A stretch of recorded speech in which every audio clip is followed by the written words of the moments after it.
আমন্ত্রণ রাতের বাংলাদেশে আর শুরুতেই জানাবো শিরোনাম। সামনের যুদ্ধ কঠিন, অনেক লম্বা, মন্তব্য তারেক রহমানের। ধর্মের ট্যাবলেট বিক্রি করে প্রতারণা করছে একটি দল, অভিযোগ সালাউদ্দিনের। দেশ নিয়ে, দেশের শিক্ষা, দেশের কৃষি, দেশের নারী সমাজ, সবগুলো বিষয় নিয়ে এইরকম প্রিসাইজ আলোচনা আর কোন রাজনৈতিক দল করেছে? ধর্ম নিয়ে কাজ করলেও ব্যবহার করে না জামায়াত, দাবি সংগঠন আমিরের। লেভেল প্লেইং ফিল্ড না থাকার অভিযোগ নিয়ে ইসিতে প্রতিনিধি দল। ভোটের তফসিল ঘোষণা নিয়ে বুধবার রাষ্ট্রপতির সঙ্গে নির্বাচন কমিশনের সাক্ষাৎ। সিইসির ভাষণ রেকর্ড করতে বিটিভি ও বাংলাদেশ বেতারে চিঠি। খালেদা জিয়ার জন্য এয়ার অ্যাম্বুলেন্স আসছে না কাল। আরও কিছু পরীক্ষা নিরীক্ষা শেষে বিদেশ যাত্রার বিষয়ে সিদ্ধান্ত জানাবে মেডিকেল বোর্ড।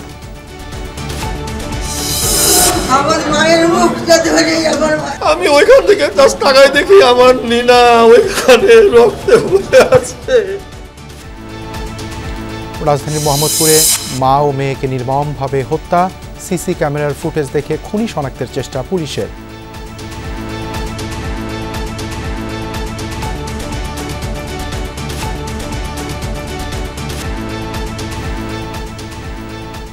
এছাড়াও রাতের বাংলাদেশে থাকছে জাপানের পূর্ব উপকূলবর্তী অঞ্চলে 7.6 মাত্রা শক্তিশালী ভূমিকম্প। সুনামি সতর্কতা জারি, প্রাথমিকভাবে মেলেনি হতাহতের কোনো তথ্য।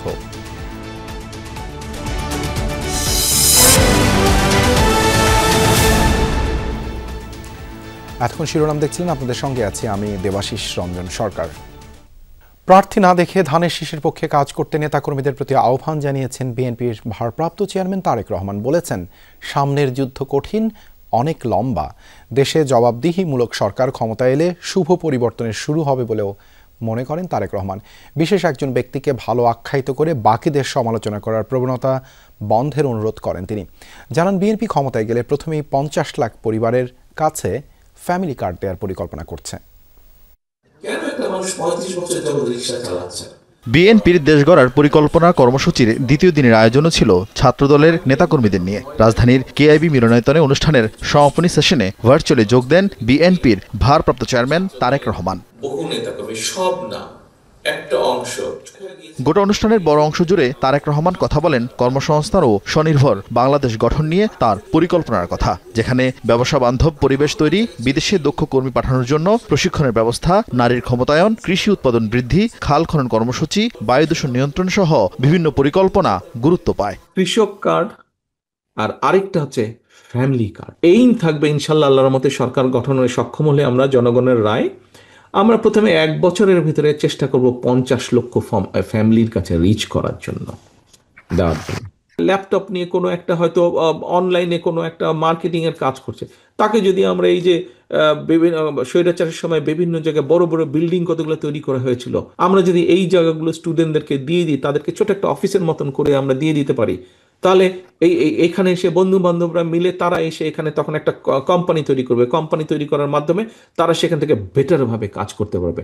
এ সময় বিরোধী রাজনৈতিক দলের কর্মকাণ্ডের সমালোচনা করে তিনি বলেন, বিএনপি ছাড়া কেউই দেশের জন্য এখনো কোনো পরিকল্পনা জাতির সামনে তুলে ধরতে পারেনি। সৎ মানুষের শাসন দিব, আমরা দেশে ন্যায় বিচার উপস্থাপন করব, আমরা দেশে এই করব, এইসব ভেগ টার্মে অনেকের অনেক বক্তব্য আছে অনেক রাজনৈতিক দলের।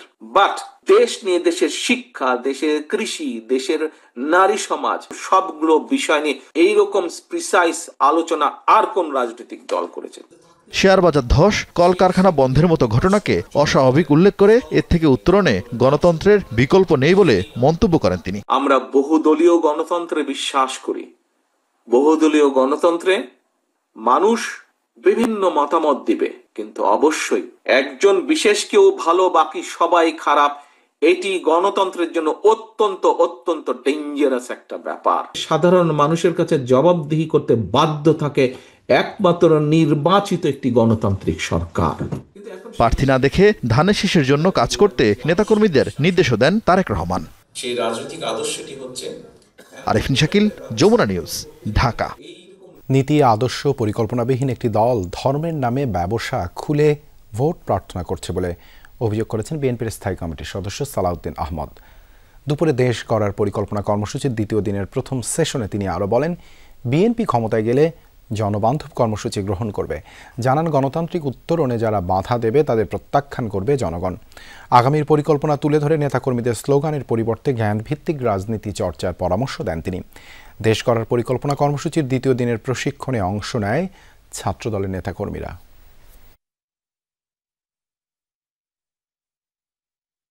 আমরা যা করছি তা হচ্ছে planning. Planning is half of the job. If you don't plan, you are planning to fail. তারা কেবলই বলছে যে এখানে একটু মার্কাতে ভোট দিলে তরতরাইয়া জান্নাতে যাবে। তার আগে ইহকালে কিভাবে চলবে এর কোনো বক্তব্য নাই। শুধুমাত্র ধর্মের নামে একটা ট্যাবলেট বিক্রি করে জনগণের সাথে প্রতারণা করার পরিকল্পনা করছে। ধর্ম নিয়ে কাজ করলেও ব্যবহার করে না জামায়াত, দাবি সংগঠন আমির ডাক্তার শফিকুর রহমানের। দুপুরে ইউরোপীয় ইউনিয়নের সাথে বৈঠক শেষে সাংবাদিকদের তিনি বলেন, ঘোষিত সময়ে নির্বাচন না হলে দেশ সংকটে পড়বে। এর আগে দলটির 6 সদস্যের প্রতিনিধি দল যায় নির্বাচন কমিশনে। ইসির সাথে বৈঠক শেষে দলটির সেক্রেটারি জেনারেল মিয়া গোলাম পারোয়ার অভিযোগ করেন, কমিশন এখনও নির্বাচনের লেভেল প্লেইং ফিল্ড নিশ্চিত করতে পারেনি। তবে নির্বাচন পেছানোর কোনো আশঙ্কা নেই বলেও সাংবাদিকদের জানান তিনি। আমরা ধর্মকে কখনো ব্যবহার করি নাই, করব না। ইউরোপীয় ইউনিয়নের প্রতিনিধির সাথে সোমবার সকালে বৈঠক করেন জামাতে ইসলামীর আমির ডাক্তার শফিকুর রহমান। পরে সাংবাদিকদের বৈঠকের বিষয়ে অবহিত করে বলেন, ব্যক্তি বা দলের জন্য নয়, জনগণের জন্য রাজনীতি করে তার দল।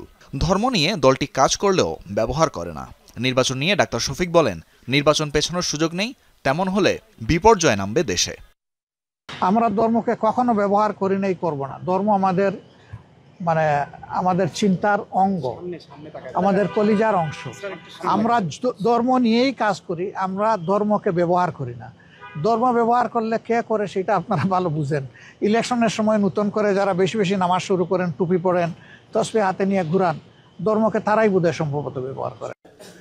এর আগে 11:30টায় দলটির 6 সদস্যের প্রতিনিধি দল নির্বাচন কমিশনের সাথে বৈঠকে বসেন। প্রায় 2 ঘন্টার বৈঠক শেষে সাংবাদিকদের সাথে কথা বলেন দলের সেক্রেটারি জেনারেল মিয়া গোলাম পরোয়ার। বর্তমান পরিস্থিতিকে নির্বাচনের জন্য লেভেল প্লেইং ফিল্ড বলার উপায় নেই বলে মন্তব্য করেন তিনি। মাঝে মাঝে গুরুতর অবনতি আমরা দেখছি। একটা দলের সবার উপরে অন্য দলের হামলা। লেভেল প্লেইং ফিল্ড সম্পর্কে নিশ্চিত করতে পারেননি। বিদ্যমান প্রশাসনিক অবস্থার কিছু তথ্য প্রমাণ স্পেসিফিক আমরা ওনাদের সামনে তুলে ধরে বলেছি যে এই অবস্থা থাকলে এটাকে আমরা লেভেল প্লেইং ফিল্ড হিসেবে গ্রহণ করব না। ভোট কেন্দ্রে সিসি ক্যামেরা ব্যবহার নিশ্চিতে কমিশনকে দলটির পক্ষ থেকে আহ্বান জানানো হয়েছে বলেও জানান তিনি।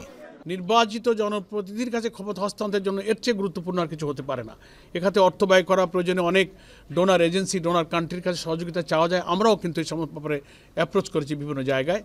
তো সেই সিসিটিভি ক্যামেরা স্থাপন সম্পর্কে এগুলো আমাদের মধ্যে আলোচনার বিষয় ছিল। তফসিলের পর দায়িত্বশীলদের কেউ নিরপেক্ষতা ভঙ্গ করলে তা কমিশনকে জানানো হবে বলে হুঁশিয়ারি দেন দলটির সেক্রেটারি জেনারেল। তানভীর মৌসুম, যমুনা নিউজ, ঢাকা। জাতীয় সংসদ নির্বাচনের তফসিল ঘোষণার জন্য সব প্রস্তুতি শেষ করেছে নির্বাচন কমিশন।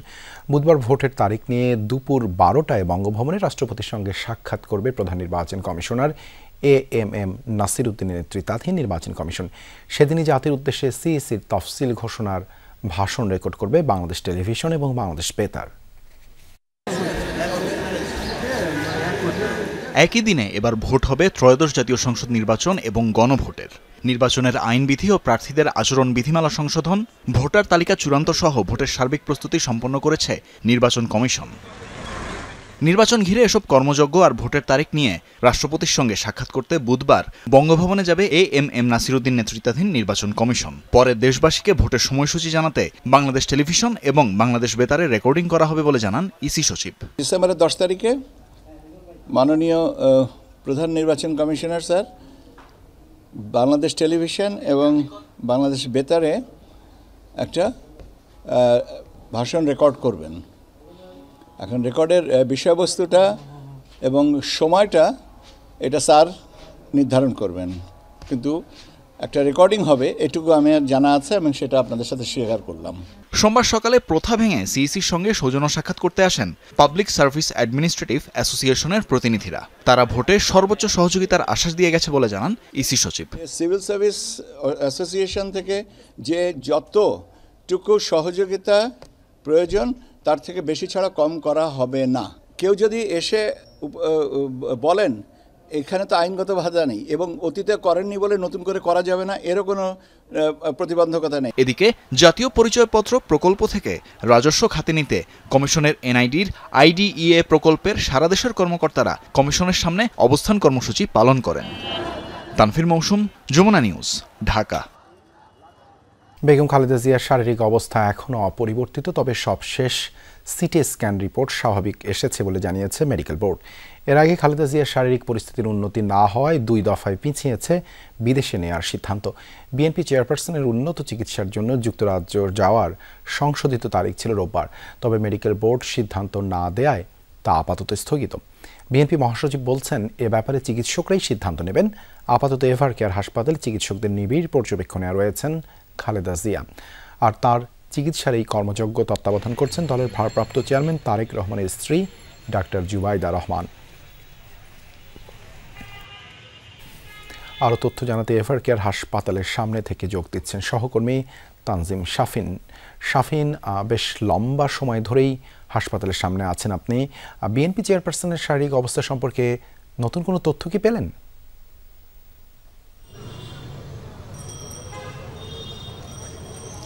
দেবাশিস, আজ রাত 10টা পর্যন্ত বিএনপি চেয়ারপারসন বেগম খালেদা জিয়ার শারীরিক অবস্থা সম্পর্কে আর নতুন কোনো ব্রিফিং বা মেডিকেল বোর্ডের পক্ষ থেকে কোনো ধরনের তথ্য আমাদেরকে জানানো হয়নি। আমরা গতকাল রাতে সবশেষ মেডিকেল বোর্ড যে তথ্য জানিয়েছিল যে বেগম খালেদা জিয়ার সিটি স্ক্যান সম্পন্ন হয়েছে এবং সিটি স্ক্যানের যে রিপোর্টটি সেটি স্বাভাবিক এসেছে।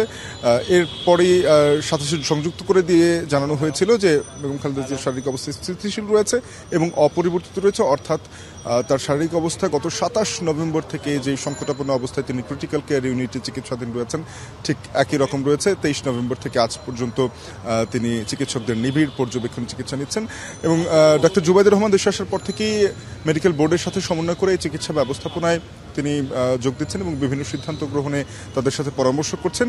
আর পাশাপাশি আজকের যে তথ্যটি নতুন করে যুক্ত হয়েছে যে মঙ্গলবার সকালে জর্জিয়া থেকে জার্মান প্রতিষ্ঠান FAI এভিয়েশন গ্রুপের একটি বিমান আসার কথা মঙ্গলবার সকাল 8টায় এবং সেটি রাত 9টা পর্যন্ত থাকার জন্য বেসামরিক বিমান চলাচল কর্তৃপক্ষের কাছে আবেদন করা হয়েছিল।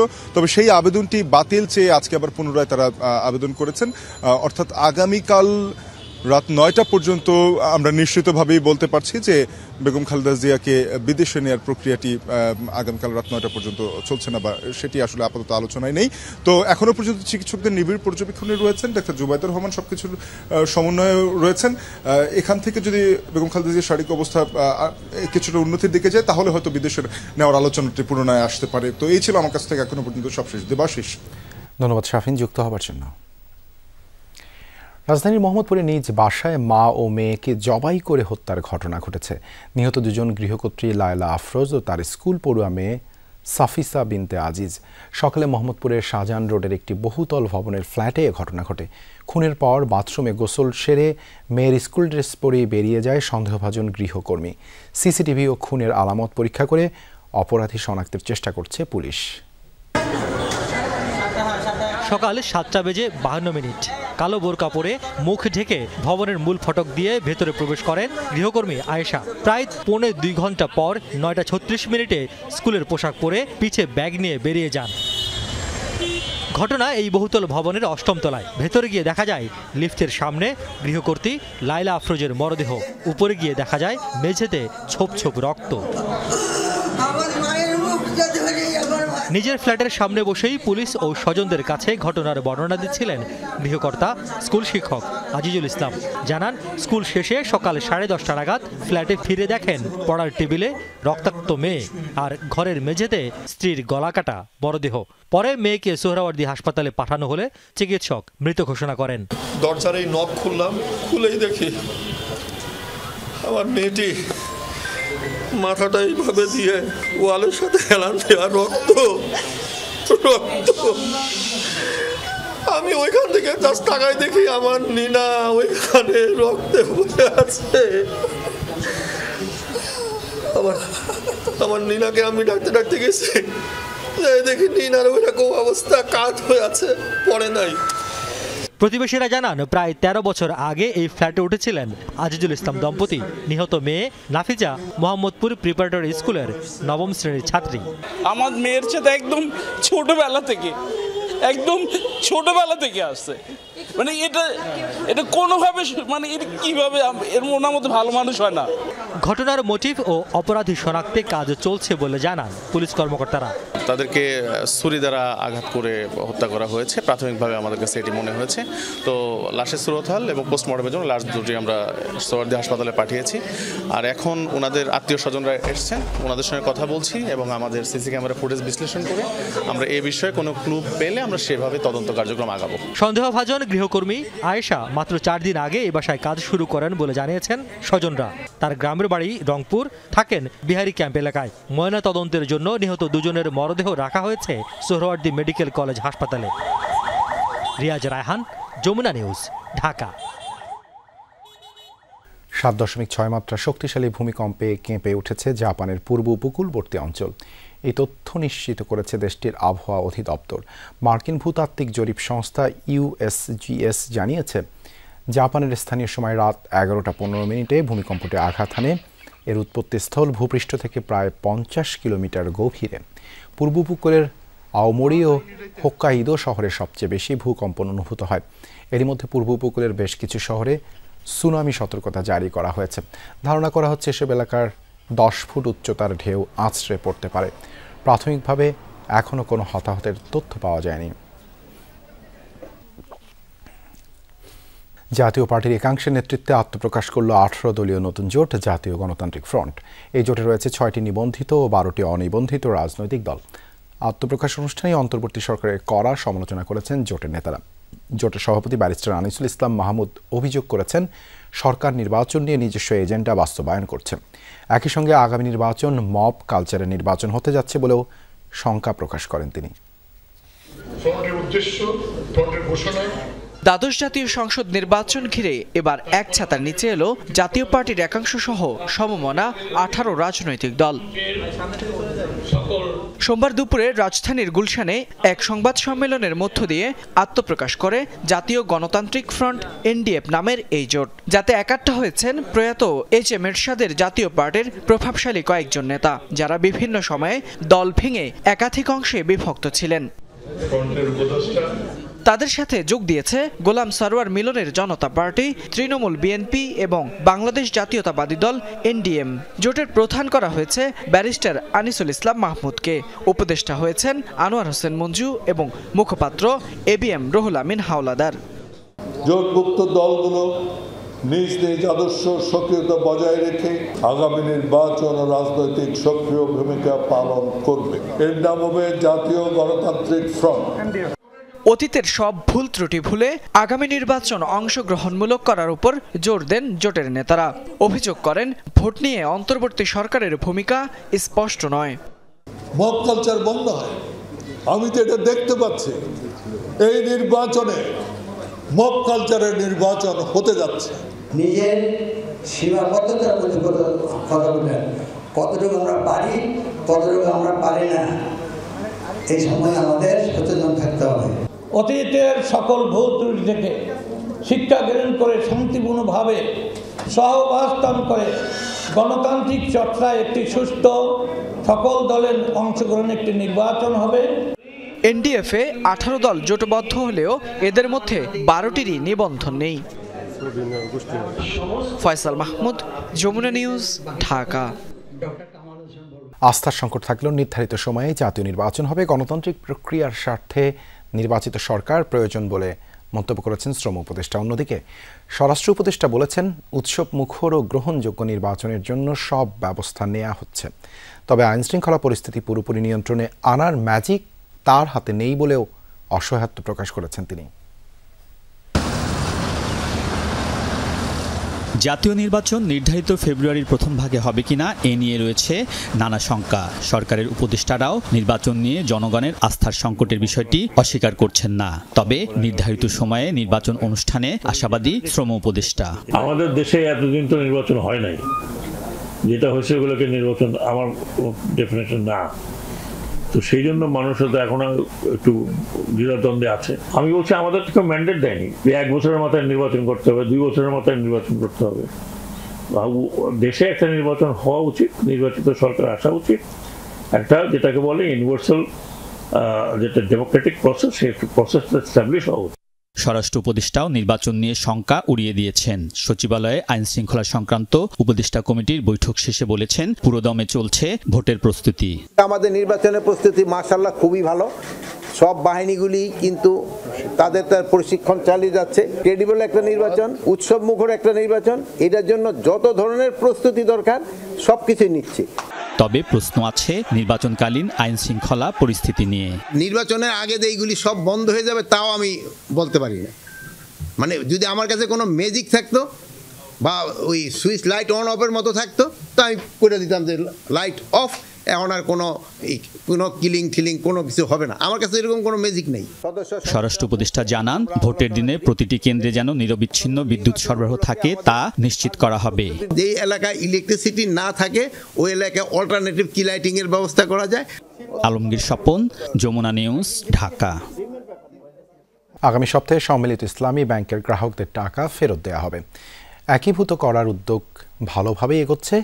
এরপর কোনো ব্যাংকে ঋণ খেলাপি হলে তার দায় নিতে হবে সংশ্লিষ্ট কর্মকর্তাকে। এসব কথা জানিয়েছেন বাংলাদেশ ব্যাংকের governor doctor Ahsan H Mansur.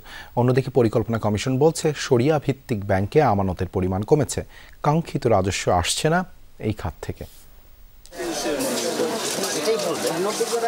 1.5 বছর আগে রাজনৈতিক পালাবদলের পর অর্থনীতি ছিল কঠিন সন্ধিক্ষণে। বাজারে তখন পণ্য ও সেবার দাম নিয়ে তীব্র ক্ষোভ, দ্রুত কমছিল বৈদেশিক মুদ্রার রিজার্ভ। ব্যাংকে অনাদায়ী ঋণের বোঝা বেড়ে দাঁড়ায় প্রায় 25%। সমাধান টানতে তখন থেকেই কঠোর মুদ্রানীতি, অপ্রয়োজনীয় ব্যয় কমানো ও ডলার বাজারকে নিয়ন্ত্রণে আনার চেষ্টা করে অন্তর্বর্তী সরকার। সেসব চেষ্টা সফল হলো নাকি ব্যর্থ, সোমবার তার পোস্টমর্টেম করে পরিকল্পনা কমিশন। রাগঢাক না করেই জানায়, রাজস্ব আদায় লক্ষ্যের মাত্র অর্ধেক অর্জন করতে পেরেছে এনবিআর। বাজেটের অর্থ ব্যয় বেশ পিছিয়ে একাধিক মন্ত্রণালয়। ইনস্টিটিউশনস কাজ না করলে যে অন্যান্য এসডিজির ইনইকুয়ালিটি বা অন্যান্য বিষয়গুলো যে কাজ করে না, পাওয়া যায় না, অ্যাচিভমেন্ট হয় না, তারই একটা রিফ্লেকশন এখানে আছে। বাংলাদেশ এসডিজিতে তার র্যাঙ্ক হচ্ছে 114, হ্যাঁ, এবং আউট অফ 167। এমডিজিতে আমরা ভালো করেছিলাম, কিন্তু এসডিজিতে আমরা ভালো করিনি। অর্থনীতিবিদরা বলছেন, বিপজ্জনক পরনির্ভরশীল অর্থনীতির দিকে এগিয়ে যাচ্ছে বাংলাদেশ। অর্থাৎ সংস্কারের ইচ্ছা থাকলেও অনেক ক্ষেত্রে সাফল্য আসেনি। দুষ্ট চক্রের মধ্যে পড়ে গেছি। সেটা হলো যে হাই ইন্টারেস্ট রেট, এইটার কারণে কস্ট অফ ক্যাপিটাল হাই, এটার কারণে cost of doing business high, সেটার কারণে আমাদের ইনভেস্টমেন্ট কম, এবং তারপরে সেটার knock on effect, cascading effect পড়ছে হলো আমাদের এমপ্লয়মেন্টে। Political will as well as political stamina, এই দুটো যদি একসাথে না হয় তাহলে সংস্কার এগোয় না। আর সংস্কারকে এগিয়ে নিতে না পারলে যেমন করেছি তার চেয়ে বেশি ভালো করা খুবই কঠিন। এনবিআর চেয়ারম্যান জানান, প্রচলিত আইন দিয়ে ভ্যাট আদায় করা কঠিন। অন্যদিকে সরকারের ইতিবাচক কার্যক্রম নিয়ে ভুল বার্তা দেওয়ার অভিযোগ প্রেস সচিবের। চিটাগাং কোর্টকে এফিশিয়েন্ট করতে হবে, না হলে আমার ম্যানুফ্যাকচারিং রেভলিউশন হবে না। ম্যানুফ্যাকচারিং হাব হিসাবে আমি এমআরজি করতে পারবো না আমার এত ইনএফিশিয়েন্ট একটা পোর্ট নিয়ে। কিন্তু আপনি যদি দেখেন যে কিভাবে এই ডিবেটটাকে হাইজ্যাক করা হয়েছে, এই ডিবেটটাকে নেওয়া হয়েছে কি, আপনি এমন সব টাইনি গ্রুপকে যারা রিপ্রেজেন্ট করছেন তাদের ভয়েসকে আপনি অ্যাম্পলিফাই করছেন। সবাইকে একমত হতে হবে যে আমরা ভেট সিস্টেমে কোনো ডিস্টরশন রাখবো না, কম দেই বেশি দেই যাই দেই এটা বৈষম্যহীনভাবে দেবো, এবং এখানে আমরা কোনো এক্সামশন মেকানিজম থাকলেও খুবই সামান্য, এবং আমাদেরকে নতুন করে হয়তো ভিএটি ল আবার তৈরি করতে হবে। নীতি নির্ধারকরা জানান, গত 1.5 বছরে অর্থনীতি সংস্কারের লড়াই সহজ ছিল না, ভেঙে পড়েছিল প্রশাসনিক কাঠামো। ক্যাপাসিটি বিল্ডিং এর জন্য এতগুলি যে লোন নিলাম বিশ্ব ব্যাংক থেকে, তারপরে এডিবি থেকে, কোথায় করেছি ক্যাপাসিটি? আমি অবাক হয়ে গেছি। আমার জায়গা আমার প্রজেক্ট ডকুমেন্ট লিখে দেয়, জায়গা আমার ইভেন ক্যান্ডার ডকুমেন্ট লিখে দেয়। There are banks where 99% of their assets. বাংলাদেশে এমন ব্যাংকও আছে যার মূলধনের 99% খেলাপি এবং এটি আর আদায় করা সম্ভব না। তার মানে সুশাসন নিশ্চিতের কোনো বিকল্প নেই। আমরা বলে দিয়েছি এরপর থেকে কোনো ব্যাংকে ঋণ খেলাপি হলে তার দায় সংশ্লিষ্ট কর্মকর্তাকে নিতে হবে। আরও জানাতে চাই, আগামী সপ্তাহ থেকে সম্মিলিত ইসলামী ব্যাংকের গ্রাহকদের টাকা ফেরত দেওয়ার ব্যাপারে আমরা আশাবাদী। পরিকল্পনা কমিশন মনে করে চলতি অর্থবছর শেষে বাংলাদেশের জিডিপির প্রবৃদ্ধি 3.5 থেকে 4% মধ্যে থাকবে। তৌহিদ হোসেন, যমুনা নিউজ, ঢাকা। শেখ হাসিনার পর এবার আওয়ামী লীগের সাধারণ সম্পাদক ওবায়দুল কাদের সহ যুবলীগ, ছাত্রলীগ ও স্বেচ্ছাসেবক লীগের সভাপতি সাধারণ সম্পাদকের বিরুদ্ধে তদন্ত শেষ করেছে তদন্ত সংস্থা।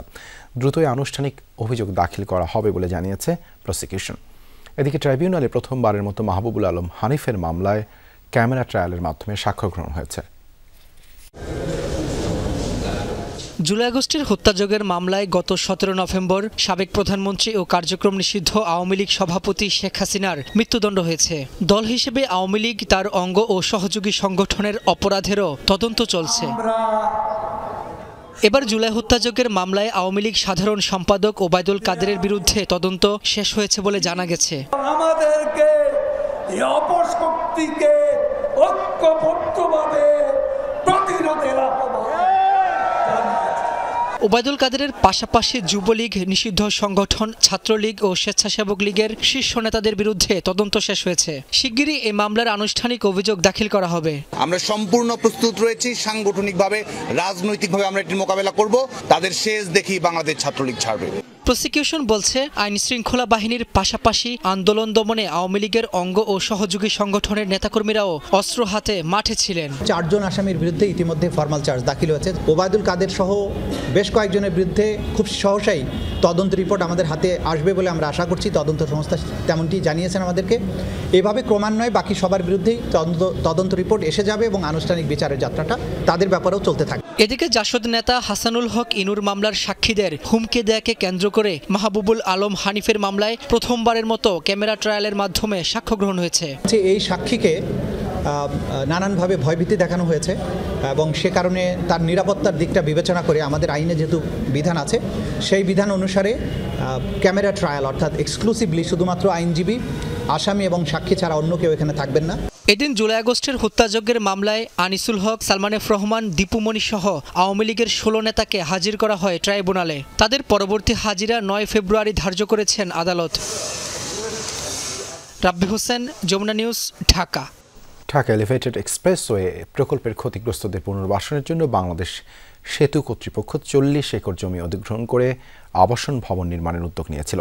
তবে গেজেটের বাইরে গিয়ে সেই আবাসন প্রকল্পের ফ্ল্যাটগুলো সেতু কর্তৃপক্ষের কর্মচারীদের জন্য স্থায়ীভাবে বরাদ্দ দেওয়া হয়। এমন অভিযোগ তৎকালীন সেতুমন্ত্রী ওবায়দুল কাদের সহ সংশ্লিষ্ট 13 জন সচিবের বিরুদ্ধে মামলা করেছে দুদক। 2018 সালে বাংলাদেশ সেতু কর্তৃপক্ষ ঢাকা এলিভেটেড এক্সপ্রেসওয়ের পিপিপি প্রকল্পের ক্ষতিগ্রস্তদের পুনর্বাসনের জন্য গেজেট অনুযায়ী 40 একর জমি অধিগ্রহণ করে, কিন্তু পরবর্তীতে গেজেটের উদ্দেশ্য অমান্য করে সেই জমিতে ক্ষতিগ্রস্তদের বদলে সরকারি কর্মচারীদের জন্য 99 বছরের লিজে আবাসন ভবন নির্মাণ করা হয় বলে অভিযোগ দুদকের। সংস্থাটি বলছে, আইন বহির্ভূত প্রকল্পটি গ্রহণ করে ব্যক্তিগতভাবে লাভবান হয়েছে সংশ্লিষ্টরা। এ ঘটনায় সাবেক সেতুমন্ত্রী ওবায়দুল কাদের ও সাবেক সচিব খন্দকার আনারুল ইসলাম, আহমদ কাইকাউস সহ 14 জনের বিরুদ্ধে মামলা করেছে দুদক। রাষ্ট্রীয় ক্ষমতার অপব্যবহারের মাধ্যমে ঢাকা এলিভেটেড এক্সপ্রেসওয়ে প্রকল্পে ক্ষতিগ্রস্তদের পুনর্বাসনের জন্য নির্মিত ফ্ল্যাটে বাংলাদেশ সেতু কর্তৃপক্ষের কর্মকর্তা কর্মচারী সহ প্রভাবশালী ব্যক্তিদের বিরুদ্ধে ফ্ল্যাট বরাদ্দ নেওয়ার অভিযোগ অনুসন্ধানকালে প্রমাণিত হয়েছে। এদিন ঢাকা 16 আসনের সাবেক এমপি ইলিয়াস উদ্দিন মোল্লা দম্পতির বিরুদ্ধে মামলা করেছে দুদক, যেখানে তাদের বিরুদ্ধে 16.5 কোটি টাকার অবৈধ সম্পদ ও 181 কোটি টাকার সন্দেহজনক লেনদেনের অভিযোগ আনা হয়েছে। 14 কোটি টাকারও বেশি মূল্যের সম্পত্তির মালিকানা অর্জনপূর্বক দখলে রাখা এবং 173 কোটি টাকারও বেশি অস্বাভাবিক লেনদেনের মাধ্যমে অপরাধলব্ধ অবৈধ অর্থ জ্ঞাতসারে হস্তান্তর, স্থানান্তর, রূপান্তর করার অপরাধ অনুসন্ধানকালে প্রমাণিত হয়েছে। দুদক বলছে, তদন্তে সম্পদের পরিমাণ বাড়লে চার্জশিটে অন্তর্ভুক্ত করা হবে। এই অসৎ উদ্দেশ্যে। রাজীব আহমেদ, যমুনা নিউজ, ঢাকা। আন্দোলন অব্যাহত রয়েছে 7 কলেজের শিক্ষার্থীদের দাবি আদায়ে দিনভর বিক্ষোভের পর রাতেও শিক্ষা ভবনের সামনে অবস্থান কর্মসূচি চালিয়ে যাওয়ার ঘোষণা দিয়েছে তারা। শিক্ষার্থীদের হুঁশিয়ারি, দাবি পূরণ না হলে কাল আরও কঠোর কর্মসূচি ঘোষণা করা হবে। সকাল থেকে শান্তিপূর্ণ অবস্থান চললেও দুপুরে সংঘবদ্ধ হয়ে শিক্ষা ভবন চত্বরের মূল সড়কে নেমে আসেন শিক্ষার্থীরা। সরকারের পক্ষ থেকে ইতিবাচক কোনো সাড়া না পাওয়ায় ব্লকেটে যেতে বাধ্য হয়েছেন বলে জানান তারা। হঠাৎ ব্লকেটে থমকে যায় চারপাশের যান চলাচল। পরে বিকেলে 7 কলেজের একটি প্রতিনিধি দল সচিবালয়ে গিয়ে শিক্ষা উপদেষ্টার সাথে দীর্ঘ বৈঠক করেন। আলোচনা শেষে শিক্ষার্থীরা বলেন, অধ্যাদেশ জারির নিশ্চয়তা না পাওয়া পর্যন্ত আন্দোলন থেকে সরবেন না তারা। 2017 সালে পর্যাপ্ত প্রস্তুতি ছাড়াই জাতীয় বিশ্ববিদ্যালয় থেকে পৃথক করে রাজধানীর সরকারি 7 কলেজকে ঢাকা বিশ্ববিদ্যালয়ের অধিভুক্ত করা হয়। এরপর থেকেই বিভিন্ন একাডেমিক জটিলতা ও সমস্যার অভিযোগ তুলে ধারাবাহিকভাবে আন্দোলন করে আসছেন শিক্ষার্থীরা।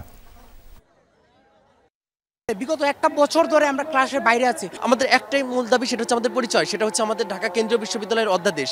সরকার আমাদের অনেক দিন থাকে আমাদের এই দাবিটাকে টালবাহানা করে পিছাইতেছে। অতি বিলম্বে আমরা অধ্যাদেশ চাই এবং অধ্যাদেশ নিয়ে আমরা ক্লাসে ফিরতে চাই। চুরি হয়েছে বিসিবির উইকেট তৈরির মাটি। হ্যাঁ, ঠিকই শুনেছেন, পূর্বাচল ক্রিকেট স্টেডিয়ামের পিচ তৈরির জন্য কেনা মাটি লোপাট হয়েছে। যমুনা টেলিভিশনকে বিসিবির একাধিক সূত্র নিশ্চিত করেছে, ক্রয় করা 20,000 সেপ্টিক মাটির মধ্যে চুরি গেছে 13,000 সেপ্টিক মাটি। ক্রয় মূল্য হিসেবে এই চুরির ঘটনায় বিসিবির ক্ষতি প্রায় 24 লাখ টাকা। ক্রিকেট বোর্ডের মাঠ সংকট নিয়ে অনেক কথা হয়। টাকা থাকলেও নাকি জমি পাওয়া যায় না মাঠ কেনার জন্য। কিন্তু ঢাকার পূর্বাচলে স্টেডিয়াম করার জন্য বিশাল এই জায়গাটা দীর্ঘদিন ধরে পড়ে আছে অব্যবহৃত। এখানে দুটি মাঠ প্রস্তুত করে খেলা আর অনুশীলন ফ্যাসিলিটিস তৈরি করার কথা বলা হচ্ছে অনেক দিন থেকে, কিন্তু সবকিছুই আটকে আছে কথার মায়াজালে। এবার নতুন এক ঘটনা ঘটেছে, শুনলে অবাক হতে পারেন। পূর্বাচল স্টেডিয়ামে হয়েছে রীতিমতো পুকুর চুরি। চুরি হয়েছে মাটি। উইকেট তৈরির জন্য 20,000 সেপ্টিক মাটি কিনেছিল board. Khaled Masud pilot grounds কমিটির দায়িত্ব নেবার পর নতুন করে কাজ শুরুর উদ্যোগ নেয় এই ভেন্যুতে। কিন্তু মাটির হিসেব করতে গিয়ে দেখা যায় 20,000 সেপ্টিক মাটির মধ্যে আছে কেবল 7,000 সেপ্টিক মাটি। চুরি হয়ে গেছে 13,000 সেপ্টিক মাটি। এখন প্রশ্ন হচ্ছে, কিভাবে ঘটল এই চুরির ঘটনা? পূর্বাচল স্টেডিয়ামের পুরো এরিয়া নিরাপত্তা বেষ্টনীতে আবদ্ধ। মাঠে আছে গ্রাউন্ডস কর্মী, নিরাপত্তা রক্ষী, দেখভাল করার যথেষ্ট লোকবল। 13,000 সেপ্টিক মাটি সরানোটা সময় সাপেক্ষ। তাই তো প্রশ্ন, বিসিবির কেউ জড়িত না হলে এমন কাজ করা কি আদৌ সম্ভব? গুঞ্জন আছে এই মাটির ক্রয় করতেও নাকি হয়েছিল আরও একবার পুকুর চুরি। 185 টাকা দরে প্রতি সেপ্টিক মাটি কিনেছিল বিসিবি, যা বাজার দরের মূল্যের 2 থেকে 3 গুণ বেশি। সেই হিসেবে যে পরিমাণ মাটি খোয়া গেছে তাতে বিসিবির ক্ষতি হয়েছে প্রায় 24 লাখ টাকা। এ নিয়ে আনুষ্ঠানিক কোনো বক্তব্য দিতে চায়নি বিসিবির কোনো পক্ষই। মঙ্গলবার পূর্বাচল স্টেডিয়াম পরিদর্শনে যাবে কর্মকর্তারা, তখনই হয়তো উত্তর মিলবে মাটি চুরির রহস্যের। হাসিনুর রহমান, যমুনা স্পোর্টস, ঢাকা।